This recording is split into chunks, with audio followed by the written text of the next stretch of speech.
បងបងអើយនេះសិតស្អាតអត់ បាទសម្រាប់បងបងដែលត្រូវការយក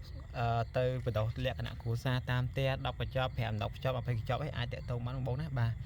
ហើយឥឡូវចេញហើយបាទនេះគេហៅទឹកខ្មៅបងបងបាទគុំធំធំណាបងបងអើយនេះបាទអីចាភាសាយប់ខ្ញុំផ្ចាំអត់សូវឃើញច្បាស់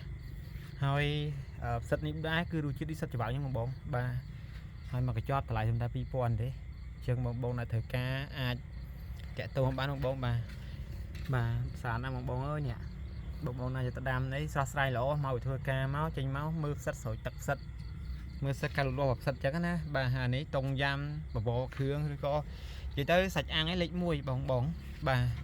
អានេះរសជាតិសិតច្បើងហ្នឹងបងបងបាទតែខាងនេះសទេខាងនេះសបាទ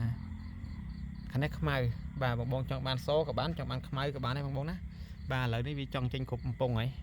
បាទចង់ចេញគ្រប់កំប៉ុង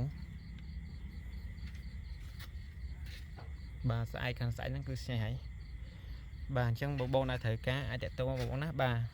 បញ្ញាប់ទិញតិចមកស្រួលខ្ញុំដាក់ទៅវាអត់ចេញព្រោះតែវាចេញហើយប៉ុណ្នេះផ្ញើទៅលីងកើតហើយតែផ្ញើទៅគឺវាចេញទល់កញ្ចប់តាមផ្លូវអញ្ចឹងអាចប្រយ័ត្នថាមកផលជំនួសបងបងបានបាទអញ្ចឹងបើសិនជាយកខ្ញុំដាក់ជូនទៅស្អែកអញ្ចឹងមួយអាទិត្យឬក៏ទៅ10ថ្ងៃក្រោយបងបងអាចដកអានេះសាមុនបាទនៅឈុតក្រោយអត់ទាន់បានចេញបាទប៉ុន្តែចេញបែបនេះ